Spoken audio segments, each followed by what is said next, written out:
Imagine a war game where the entire rulebook, every rule you need to play, fits on a single sheet of paper. Not a summary, not a quick start guide, the whole thing. One page. Today, we're diving into one-page rules, the indie tabletop wargaming system that's pulling players away from giants like Warhammer 40k.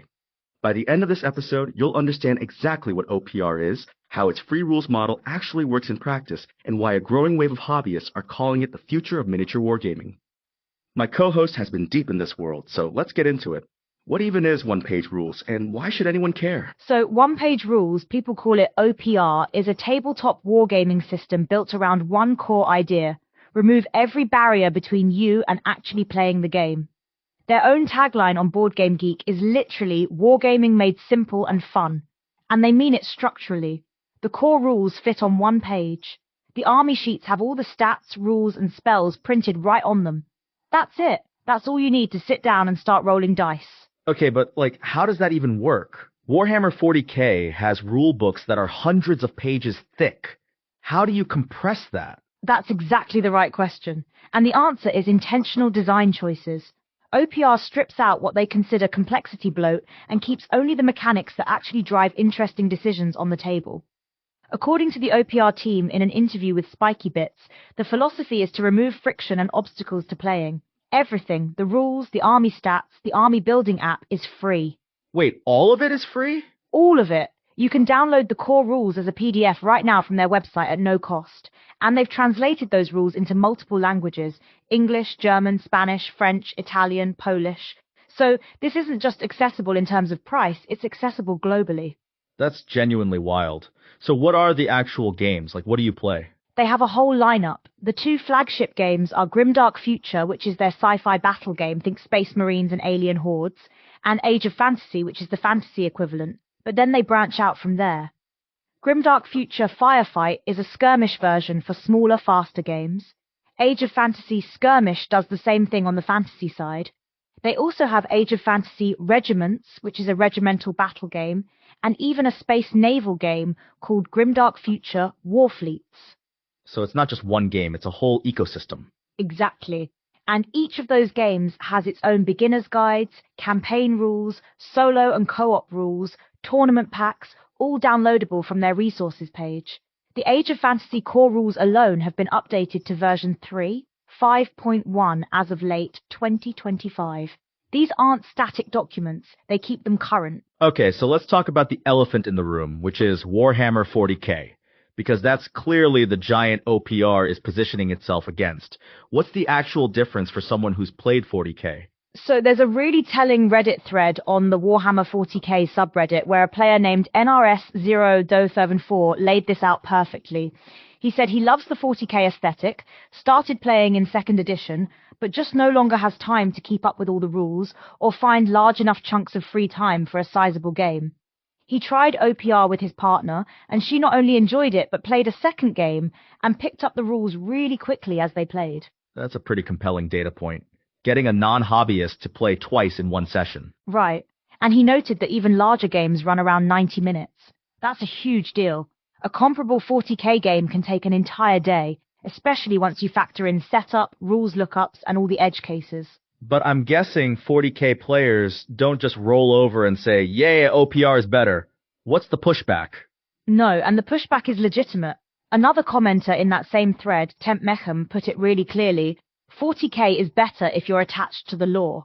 The 40k lore is rich and deep. Playing Dark Angels or Tau or Genestealers has a specific appeal because those factions have decades of story behind them. With OPR, the lore and specialist skills are up to you. It's just the rule set. So it's almost like OPR gives you the skeleton and you have to bring the flesh. That's a good way to put it. And another commenter, Lekukko, said OPR works well but lacks a lot of the feel that special rules give to units.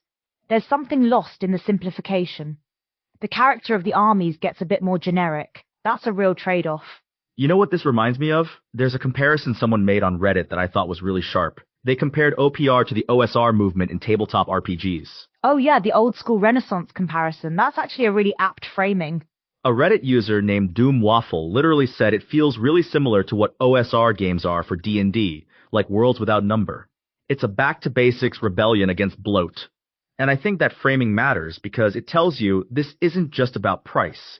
It's a design philosophy. Exactly, and that same user made a really pointed observation about Games Workshop, the company behind Warhammer.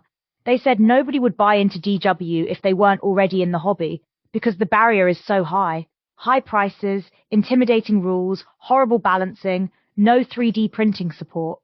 OPR is essentially the answer to all of those complaints at once. Let's dig into the 3D printing angle because I think that's actually a massive part of this story that people might not immediately connect to the rules system. Yeah, this is where OPR gets really interesting as a business model.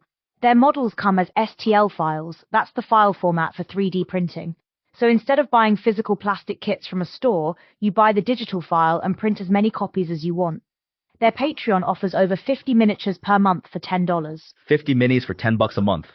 That's a completely different economic reality than buying a Warhammer box. Completely different.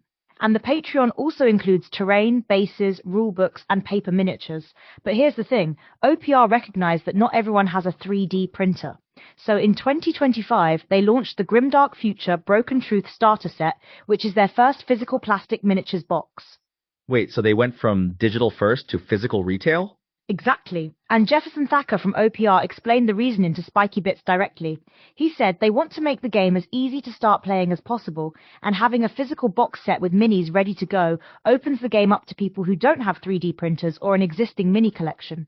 The goal is to get OPR into retail stores where any gamer can pick it up. So they're essentially trying to meet players wherever they are. Printer at home, here's the STL. No printer, here's a box. No money, here are the free rules. That's the whole strategy. And it's also model agnostic, which is a huge deal. You can play OPR with whatever miniatures you already own. So if you've got a shelf full of Warhammer models, you can use those. The rules don't care what's on the table as long as both players agree. Okay, that is actually a game changer. Because one of the biggest pain points in wargaming is sunk cost. You've spent hundreds of dollars on one system's models, and you feel locked in. Exactly. And that's why you're seeing this wave of 40k players migrating to OPR right now. There's a Reddit thread from just a couple months ago where someone noted they're seeing more and more people talk about coming to OPR from 40k because, quote, GW is acting crazy. They're not abandoning their model collections, they're just switching the rule set. Let's talk about the actual mechanics for a second, because I think people need to understand what one page actually means in practice. Like, what does a turn look like? So one of the most praised mechanics is the alternate activation system. Instead of one player moving their entire army and then the other player doing the same, which is how traditional wargames work, OPR has players alternate activating individual units. You move one unit, then your opponent moves one, back and forth. Oh, that's interesting. Why does that matter? Because it keeps both players engaged the entire time. In a traditional fixed turn system, you can sit there for 20 minutes watching your opponent move their whole army while you do nothing. A Reddit user named Gabby Rockking specifically called out the alternate moving units rule as making things far less boring than fixed turns for moving entire armies. It's a small mechanical change with a huge impact on the experience. Yeah, and that's the kind of thing that makes a game feel alive versus feeling like you're just waiting for your turn. Right. And then there's the advanced rules layer. Because OPR isn't just one page and nothing else, the full rulebook has optional advanced rules you can layer in. Things like hidden secondary objectives, command points, battlefield conditions, fog of war modifiers, brutal damage. A Reddit user named Warpborn described running all of these in their local league. So it scales. You can play the simple version or dial up the complexity. That's the design intent. And it's also why some players push back on the idea that OPR is too simple. The base game is accessible, but there's depth available if you want it. The community on Reddit is actively debating what additional mechanics they'd want to see, things like damage over time effects, more thematic spell lists per faction, vehicle-facing rules. That community engagement piece is actually something I want to dig into because OPR seems to have built something pretty unusual there. Yeah, the community infrastructure is genuinely impressive for an indie game. They have a Discord server, a fan-run wiki where players share army lists, faction strategies, and mini recommendations. They have a program called OPR Rangers. These are community organizers who run local events, tournaments, painting nights, conventions. They're described on the OPR site as ambassadors to their local gaming communities. OPR Rangers. That's a great name. It is. And every month, these rangers and other community organizers host dozens of events around the world. The OPR site says there are events for every sort of player, Casual game nights, tournaments, painting nights, conventions. It's a full ecosystem, not just a rule set. And they're heading to Gen Con 2026, which is one of the biggest tabletop gaming conventions in the world. That's a pretty significant signal. Huge signal. Gen Con is where you go when you want to be taken seriously as a game publisher. And OPR announced their attendance in June 2026. That's them planting a flag in the mainstream hobby space. There's also this writing jam thing they do, which I find kind of fascinating as a side note. It's a 48-hour story writing marathon where people write one-page stories set in the OPR universe, and the public votes on the winners. Yeah, and that's actually a clever way to build lore without having to write it all yourself. You're crowdsourcing the world building to your most passionate fans. The OPR Writing Jam has had at least 14 rounds as of mid-2026. That's a sustained creative community, not just a one-off event. Okay, so let me push back on something here, because I think there's a real tension in what OPR is doing. On one hand, they're saying we're simple and accessible. On the other hand, they have 8 different game lines, tournament packs, campaign rules, solo rules, horde mode. It's starting to sound a little less simple. That's a fair challenge, and I think the honest answer is that the core game is genuinely simple, one page, remember, but the ecosystem around it has grown. The key difference from something like 40K is that none of that additional content invalidates the base game. You don't need the tournament pack to play. You don't need the campaign rules.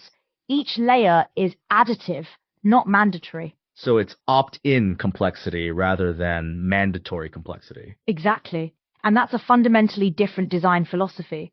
In 40K, the rules updates and codex drops can actually change whether your existing army is viable. In OPR, when they update the rules, you just download the new PDF and everything is current for everyone simultaneously. Jefferson Thacker said exactly that in the Spiky Bits interview. When they make updates, you grab a fresh download and you're up to date. No buying a new codex every edition. No having your army suddenly become unplayable because of a balance patch. Right. And that's a real pain point for 40K players. The Reddit thread about OPR had someone note that the bloat in 40K comes from all the updates and tournament packs. OPR sidesteps that entirely by keeping the core free and the updates free. Let's talk about the compatibility partners angle, because I think that's an underrated part of the story. So OPR has a program where independent 3D miniature creators can become compatible with OPR. These creators supply rules to use their miniatures for Grimdark Future or Age of Fantasy. So if you're a 3D sculptor who makes, say, space dwarves, you can officially partner with OPR and your customers get rules to use those models in OPR games. It expands the ecosystem without OPR having to design every faction themselves. That's smart. It's almost like an app store model for miniature wargaming. That's a really good analogy. And it also means OPR's rules become a kind of universal language for the indie 3D miniature space. If you're a creator and you want your models to be playable in a wargame, OPR is the easiest on-ramp because the rules are free and the barrier to entry is low. So OPR isn't just competing with Warhammer, it's potentially becoming the infrastructure layer for an entire alternative miniature gaming ecosystem. That's a bold way to put it, but I don't think it's wrong. The OPR website describes itself as the #1 tabletop wargame Patreon for creating 3D printed miniatures and accessible wargames. They're positioning themselves as the platform, not just the game. Okay, I want to bring up something that I think is the real crux of the debate, because when you look at the Reddit discussions, the people who love OPR and the people who stick with 40K are almost talking about different things. Like, they want different things from the hobby. Yeah, and Temp Mecham on Reddit put it really cleanly. The real question is quick and dirty versus feature and rules rich. OPR is for people who want to get models on the table and play a fun game in 90 minutes. 40K is for people who want to live inside a deeply realized universe with decades of lore and faction identity. Those aren't the same hobby, even if they use the same miniatures. And neither of those is wrong. It's just about what you're actually looking for. Exactly. And what OPR has done really well is identify a massive underserved audience, people who love the aesthetic of miniature wargaming but are bouncing off the complexity and cost. That's a real group of people who are just not playing.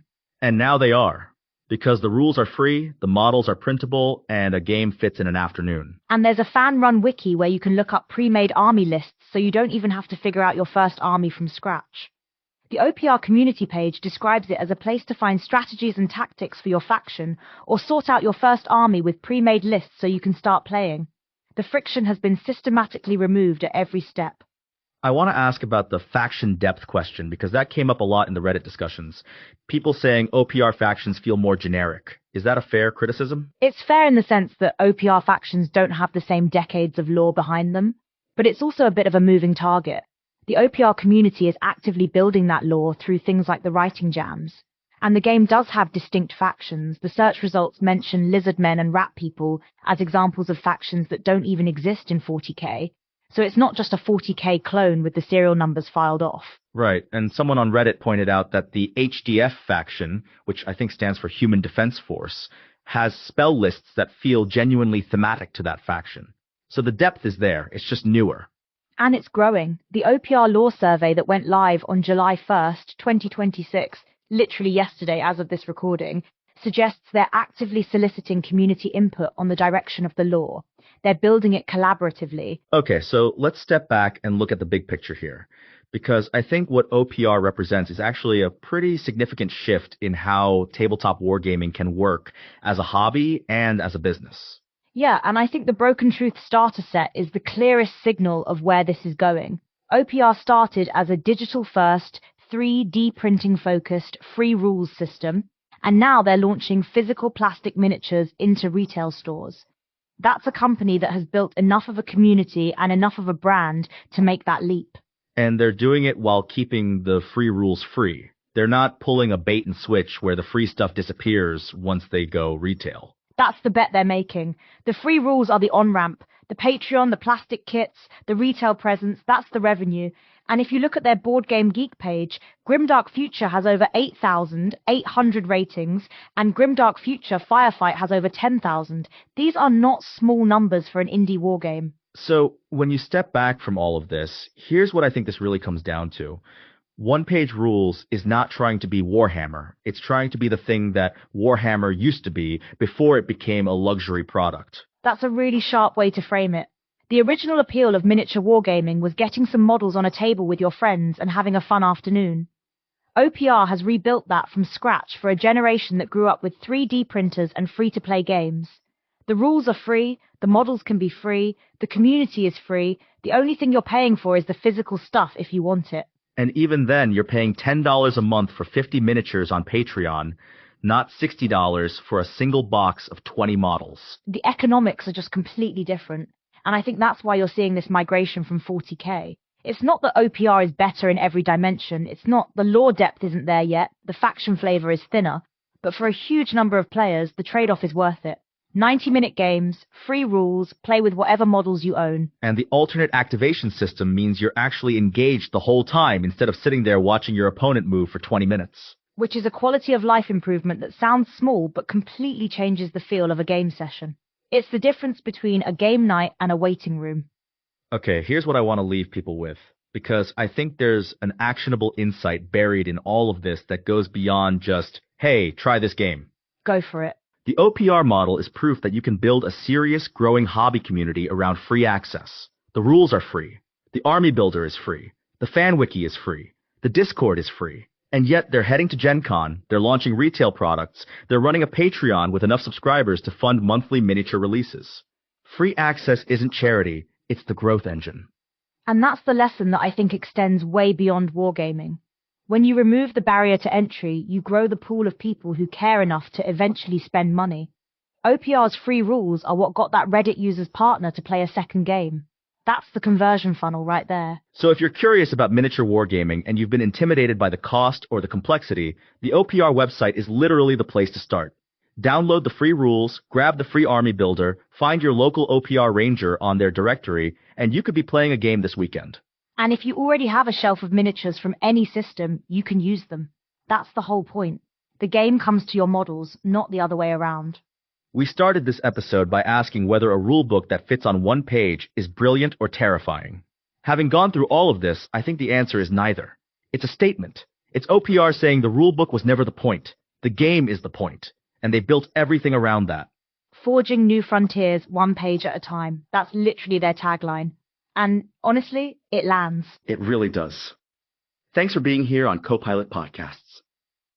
Next time you're staring at a shelf of unpainted miniatures wondering if you'll ever actually play a game with them, one page might be all you need.